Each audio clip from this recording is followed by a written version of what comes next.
Hello, good evening, good morning, wherever you may be in the world, to my fellow Phoenixes. It is I, Marlene. Today is Friday. It is 10 minutes after 2 in the morning, and of course, I'm awake. I'm speaking low because Chris is actually asleep, and I'm hoping he can stay that way, at least through me recording this video. Before we start with the topic that I've chosen for discussion today, I would like to thank those of you that have liked and subscribed to the channel. It is very much appreciated. I am still stuck at 17 subscribers. Means I have 8 more to go before I hit my first goal of having 25 subscribers. So please, like my videos, share them, encourage your friends to watch. I would like to get my message out to those of you who are caregivers, as well as those of you who are in my position being the patient. Just a friendly reminder to those of you who are tuning in for the first time. I am located in Northern Virginia, a little bit outside of Washington, D.C. My husband and I relocated here from Florida, and I last fall had a stroke and am in end-stage kidney disease. So that is why I am bedbound. That is why I have both my husband and professional caregivers. I want to share the experience, strength, and hope that both my husband and I have and continue to experience during this journey of rebirth. So, with that being said, a little word of warning to some of you out there. Don't know if this affects everyone system-wide, but apparently, Chris had some claims that he had filed to try to increase his VA disability rating. Well, of course, he got denied for one of them, but he said that when he was looking through the system trying to find the other claims, apparently the system somehow is either shut down or something's going on. So for those of you who have active cases with the Veterans Administration, you might want to go and check, see what's going on. Now, with formal business taken care of, let's talk about caregiving. The last video, Chris and I were both sitting here explaining to our fellow Phoenixes how difficult it can be on a family member who has decided to at least partially participate in the caregiving of their loved one, and how frustrating it can be for the patient to try to adjust to the, quote, new normal of life. Communication is absolutely key in that type of relationship. What I would like to talk about today is the second part of Caregiving 101, and that is hiring a professional agency to send personal care assistants or CNAs out to your home to assist with patient daily living activities such as brushing teeth, getting a bath, feeding, that sort of thing. I think the most important thing is to understand that whether you pay an agency out of pocket or your insurance happens to have benefits attached to where they will pay for such services, you need to do your research.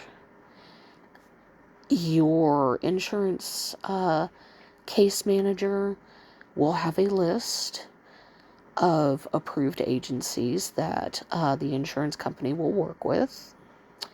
It is important to speak with multiple people at multiple services and find out what's going to work best for you. There are agencies that only provide certain hours of coverage. There are agencies that will provide 24/7, 365 coverage. It all depends, number one, on your insurance type. Number two, just basically what are the needs of the patient. And of course, the family member that is helping supplement with the caregiving of the patient. It is also very important to understand up front. I didn't, and it took me by surprise. The agency will choose who they're going to send out to you. You can give them suggestions on who and what you would prefer, but the bottom line is, if the person is available to work, they're going to send them to work. Period. End of story. If you are fully prepared for that, you are more open-minded and receptive. If you decide to be extremely strict about adhering to your personal preferences, well, you're not going to have such a great time of it. It has taken me a few times to have the agency send me people. As some of you know that have watched my previous videos, I have a male caregiver and I have a female caregiver. It's a little strange having a male caregiver. I will be honest about that. But I would not trade my male caregiver. Yes, he's sometimes a little harsh. Well, I wouldn't say harsh. He means well. But he's very intense. Intense is a good word. And he cares. You can tell by the way he does his job. He really cares. The female caregiver that the agency recently decided to send to me, a little bit of a language barrier, but it's workable. I do not speak Spanish very well. I know enough to ask where the bathroom is and to say a few other phrases. So it works out. This caregiver, though, she understands English better than what she thinks she does, if that makes sense. And she actually speaks English rather well. So I'm actually very pleased with her. She gives a great massage, by the way. I have to have massages to keep my muscles limber to try to be successful at completing my physical therapy exercises. So she's very, very handy in those types of situations. Also, be honest when someone from the office at your agency calls to ask for feedback on these people. I'm one of those, I don't really like conflict. I don't like feeling like a tattletale. But on the other hand, there are certain things that do kind of press my buttons a little bit. But I find it more useful to address it with my caretakers directly, and we work through it. But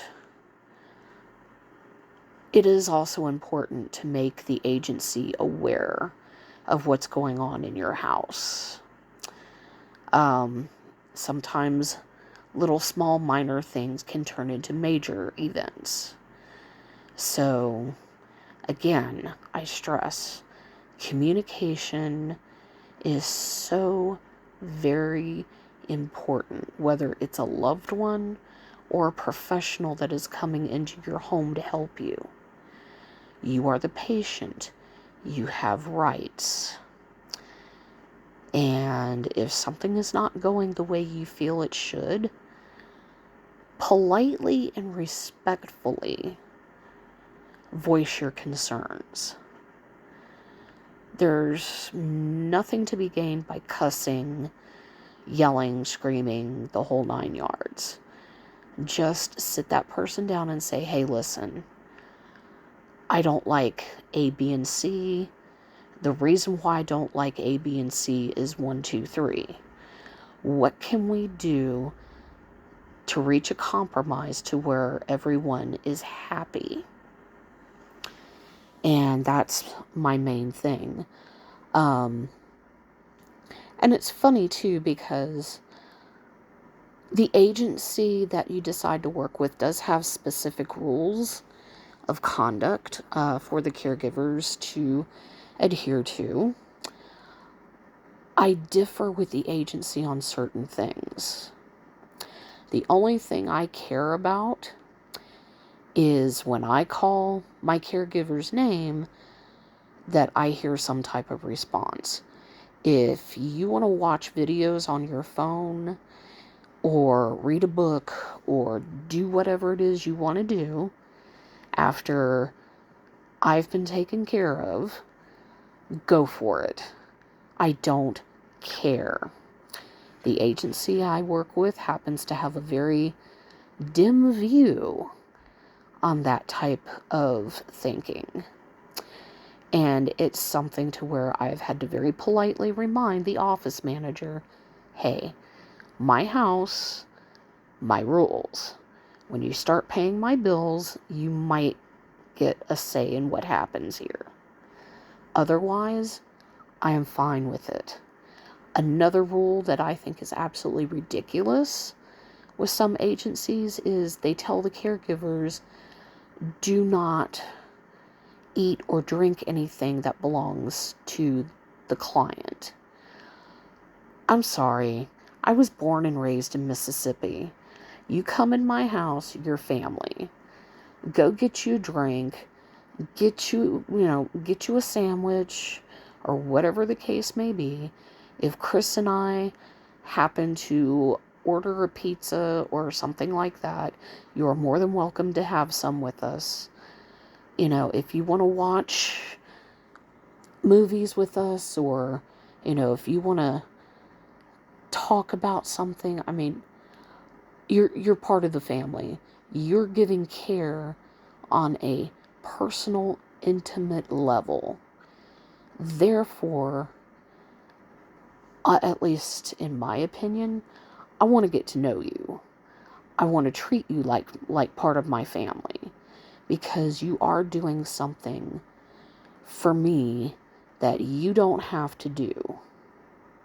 You could go get a job doing something else, but you have chosen to take care of me. And I feel like I have to show my appreciation. So that's my second sticking point with the agency I work with. However, they are nice enough to know that I'm pretty stuck in my opinions on those two little sticking points. And they just say, we don't agree with you, Marlene, but you're right. It's your house. If you choose to do certain things, it is your business.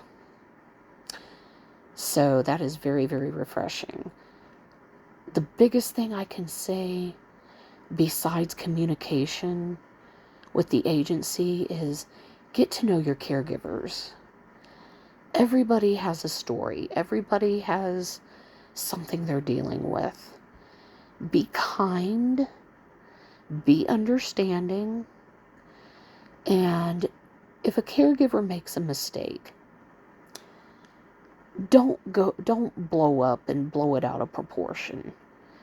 It's a mistake. 9 times out of 10, it's something that you as a patient has not informed the caregiver of. So own your part as the patient and just move on. That's all you can say. I actually did have a caregiver, and this is a quick funny story. The first day she came to my house to take care of me, I had asked her to heat some water to make me a cup of cocoa. Chris and I own, I guess for lack of better words, you'd call it a electric kettle. Basically, it's a kettle you heat water in, and it sits on a base that you plug into the wall. You press a button and it heats the water inside. You do not put it on the stove. Well, and bless this poor girl's heart, she actually, for some reason, did not understand what the electric kettle was and ended up putting it on a burner on our stove and significantly damaged the kettle. She was embarrassed. She was very apologetic. And I mean, she thought for sure I was going to get mad and call the agency and have her removed from duty. And I was like, no. Yes, it's a fire hazard, but nothing major happened. I can get another one from Amazon for $20. It's not that big of a deal. Well, she went ahead and out of her own money bought me a replacement electric tea kettle. I appreciated it. I have it. It was not necessary, but I liked the fact that she thought enough to just go ahead and replace it. I am very, very appreciative of that, especially when it comes to caregivers. I had a situation happen last night. I did not explain something to my newest caregiver. Some things, unfortunately, had to be thrown out because of a lack of communication. She feels absolutely terrible about it. I said, don't worry about it. It was a mistake. Everybody makes mistakes. It's all good. So, be prepared, just be prepared for things to happen. Everything's not going to go slick smooth, wham bam, thank you ma'am, everything is sunshine and roses. You're going to have situations occur with professional caregivers. Communicate with them. Make sure that you give instructions.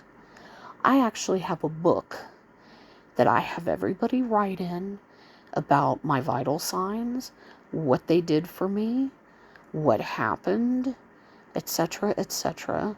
So that way, if Medicaid wants to audit records and say, okay, what are they doing? I have a book to show them. I have a book to show somebody that's new, that's coming in, to say, here's an example of what is done on a daily basis. Read this. And my next step in training my newest caregiver is to have her go through, memorize each medication and what it's used for.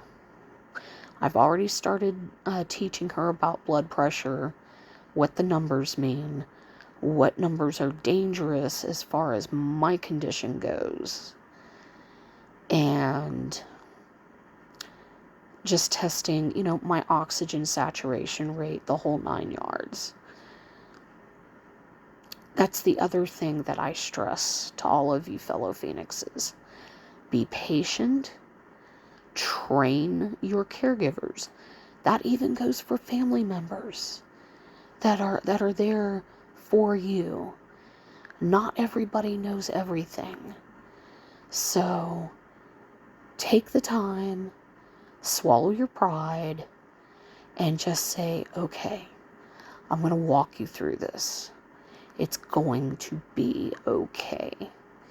And the only other thing really that I need to train this new caregiver on, I appreciate the fact that she is very extremely vigilant about not hurting me, but I'm not, I'm not made of glass. I hope that makes sense to all of you. I appreciate my male caregiver a great deal because he is very strong, and he and I have a certain system worked out to where, okay, you know what, if he moves me a certain way, it's going to hurt initially, but stomach the pain and do, just buck up and let him do what he needs to do. And I would like for this new caregiver to fully appreciate and understand, don't worry about hurting me. If it hurts too bad, I will definitely let you know. But it's something I would love to hear some feedback on.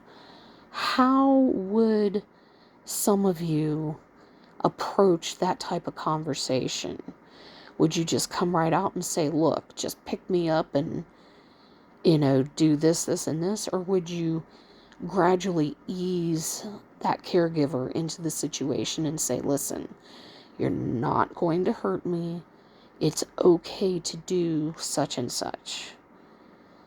And let them build up their confidence and trust. If you have any feedback on that, please feel free to drop it in the comments. Respectful comments, please. You don't have to agree with me. Just be respectful in voicing your opinion. That's all I ask. Well, that is about it for today. I hope everyone has taken at least some nugget of wisdom out of what I have talked about today. Again, if you want to drop comments, feedback, whatever the case may be, feel free to do in the comments section. Until next time, like and subscribe, and TTFN, ta-ta for now.